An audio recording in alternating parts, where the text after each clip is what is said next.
Hey guys, this is Dan with Gears and Gadgets. Thanks for tuning in. So I've been rebuilding this 2008 Crown Victoria Police Interceptor for the last couple weeks now. If you've been watching the channel, you'll know that I bought this car. It was 11 hours away, and basically I lived in my truck for about 42 hours, I believe it was, to go and pick this thing up.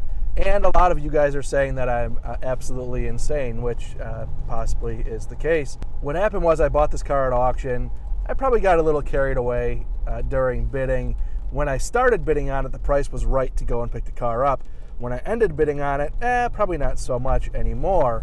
But either way, I really wasn't in that bad of shape. I'm still not mad about how much I spent for this car, especially now. And I bring this to you because, well, I'm done rebuilding it. So if you want to follow along with the process of this vehicle, which I'm actually not totally done yet, I still have to get it repainted and all that stuff, but if you want to follow along, please click that subscribe button down below. Remember, likes go a long way to help support the channel as I proceed with this vehicle. The last update, I shared with you guys that I was completed with this build as far as getting all the panels back on it, and that I had to go in for a salvage title inspection. And what that is, if you're not familiar with it, is anytime you buy a vehicle with a salvage title, the car isn't totally dead. You know, you can rebuild it and get it put back on the road, and that's what I did. So part of that process is what they call here in Arizona is a level 3 inspection. I did want to put a video out with this process, as I know a bunch of you guys are following along, and I appreciate that. So that level 3 inspection took place yesterday. What they do is they give you a 3-day temporary tag, basically, and you are allowed to go to the DMV and home is really what that tag is meant for. And yes, I did have insurance on the vehicle through that process. I would not hit the road without insurance because I'm not an idiot. So yesterday I took the vehicle to work, which was the first time I actually had it on the highway because, well, it hasn't been street legal and I didn't have that 3-day permit. So I got it up on the highway and I took it to work. Took it to the DMV for the inspection. And I've got to say, the first time I took this thing on the road, on the highway, immediate vindication that this car was a smart decision. So sure, I had no idea of that going into it, and this could have been a total bust for me. By far, not at all. I mean, this vehicle tracks totally straight. I can let go of the wheel and it stays dead nuts on course. So on my way to this level 3 inspection, that just kind of helped clarify to me that there was no suspension damage, which I was pretty much already confident there wasn't, but it's just nice to have a little verification. So I took it over to the DOT location where they do these inspections. My appointment was at 4 o'clock. I showed up at 3:50, kind of thinking I was going to be there forever. They actually had me pull my car in pretty much right when I got there. I showed the guy my folder of documentation, which is pretty incredible, and I'll share that with you guys on another video. But I do recommend, if you're going to do something like this, take a ton of documentation with you because you never know what you're going to need. You'd rather have more than not enough and fail because you didn't have something that maybe they asked you for. So photos and receipts for everything that I purchased, and a mile long, sales records, all that. So my car, since it has all new parts, again, sponsored by Summit Racing, thank you very much to Summit for that sponsorship. I will include all of those parts in the description down below of everything I used to build this vehicle. So when I got there for the inspection, they saw everything's pretty much brand new. Nothing is duct taped on. All the lights work. Windshield wipers are fine. Horn works. Just a typical inspection to make sure the thing isn't a total, trash heap traveling down the highway. And I was out of there by 4:05. So pretty much 15 minutes. They looked it over. I passed my inspection. Get to the DMV and I forget, I need to have an emissions inspection, and kind of new to this in Arizona. So I took it to the emissions shop, and I was a little worried about that because this car did sit for nearly 6 months with about 3/4 of a tank of gas. And I was a little bit worried that the gas that's in this vehicle is probably not all that great. I did top it off in the morning just because I was afraid that the fuel might be a little bit questionable. So, I basically had only had about 30 miles on that tank to flush out some of the old stuff, which there still is about 3/4 of a tank of the old stuff in there. So I was worried that might impact my emissions test.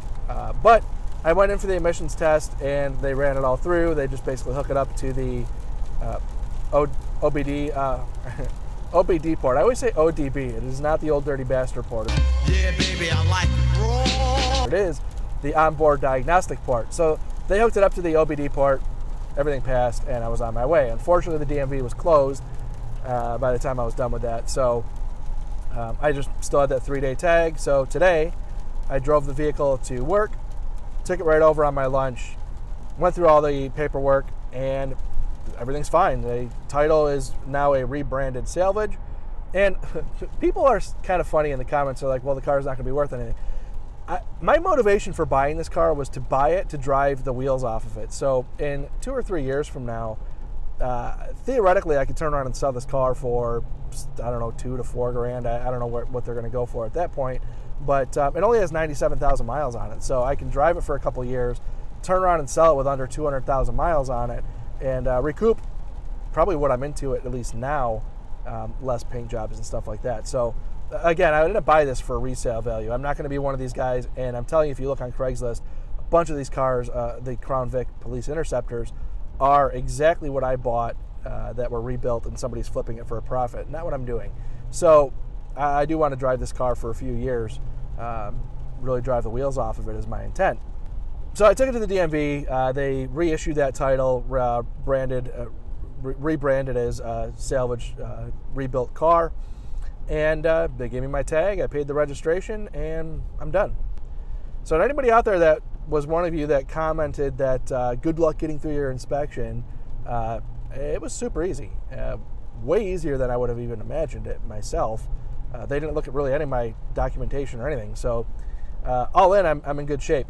Another thing I want to address is there's been a handful of people that are commenting that have no clue what they're talking about, which is pretty funny. I like when people comment on things that they literally have no idea what they're talking about. I've gotten a lot of people saying that this car is not a police interceptor, which is just not true. I bought it directly from the county, which the county is not in business to pull fraud schemes of like taking civilian Crown Vics and selling them as police interceptors. That would be ridiculous. It's clearly, I mean, there's the police stuff is all over it. If you are even remotely familiar with these cars, you will know that this is a Crown Victoria Police Interceptor street appearance package. And what that street appearance package is it has the hubcap covers, which I'm not a huge fan of, but I'll probably leave them on. The chrome grille on the front also deletes the Police Interceptor badge on the rear. The whole intent of these cars is street appearance. They want to be used for detectives and undercover vehicles and stuff like that. So it is a police interceptor. It does have P71 in the VIN number. And all of the telltale signs of a police interceptor are there, including actually the trunk pop on the center stack here, which is not a normal Crown Vic thing. Also, I've had some questions and things about, well, dude, you know that you can reset the hour meter on your Crown Vic. If I hold and reset, you can't reset it. It's not resettable. This car does have, now 357 idle hours on the idle hour meter, which is stupid low for these cars.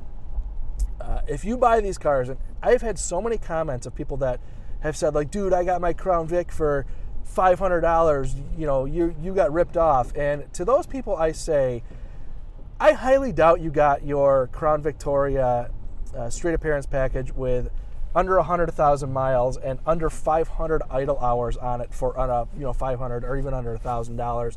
I would call the task anybody that did get that, and if you did, you got a steal. So for anybody who says like, oh, I bought mine off Craigslist for $1,500 and it was right around the corner and I got my car for way cheaper than you did, I can almost guarantee you that you bought a black and white that has 150,000 miles on it, 5,000 hours on the idle hour meter, which if you're paying attention to these cars at all, you'll know that Ford values 1 hour of idle time at 33 hours. So these guys that are telling me they got their Crown Vics for way cheaper, sure you did, but it's not comparing apples to apples. Now, the other side of that I want to address is people that are like, I don't know, just not thinking through some of their statements where they say, you bought a wrecked Crown Vic and you spent way too much for it. Well, you know what, I hate to burst your bubble, but your Crown Vic that you're driving with 150,000 miles on it, there is a very good possibility that it had potentially the identical damage that I had to my vehicle, and the department that had it had their shop, either their in-house shop or their local in-town body shop, slapped some new panels on it, threw it back out on the road again. It never went through a salvage because, well, maybe when the car had 20,000 miles on it, the $4,000, $5,000 worth of damage that they had on the car was worth fixing. They fixed it up, threw it right back on the road.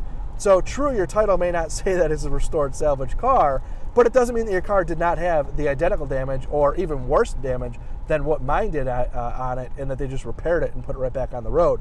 So that's kind of misleading. It's actually incredibly misleading. So guys, that's the update that I have on this car. At this point, everything passed. It's in incredible mechanical shape. I couldn't be happier with the way this thing is riding. One of the coolest things about this car, one of my first impressions, is that when you get on the gas for this car, that V8, like, it just comes to life, and it sounds so cool. I understand why people like these cars so much, because it's like an experience. It's not a car that's going to rocket off the line. I'll do some 0 to 60 pulls in this in the future, but clearly it's not going to be anything incredible. But just the feel of it is worth. It's great. I love it. And then once it gets up to highway speed and hits overdrive, it drops below 2,000 RPM, and it's super quiet. It's and comfortable. Just a nice, comfortable ride. So in the near future here, actually probably this weekend, I'm assuming, I'll take it into a shop and just have the entire detail done. It's like $150, and I can do it myself with my home shampooer and all that stuff, but I'd rather just take it in and have it done with industrial type stuff. Who knows who's in the back seat of this thing? I will be having my 2-year-old in a car seat in the back at some point. I just want to have this whole thing totally cleaned out professionally, carpets, the whole thing, and kind of start from a fresh slate on the interior. And then, the paint is in the near future. And then from that point, I'll have a fully put together Crown Vic. So, guys, thank you very much for tuning in. Again, if this is your first time tuning in, please hit that subscribe button down below. Remember, likes go a long way to help support the channel.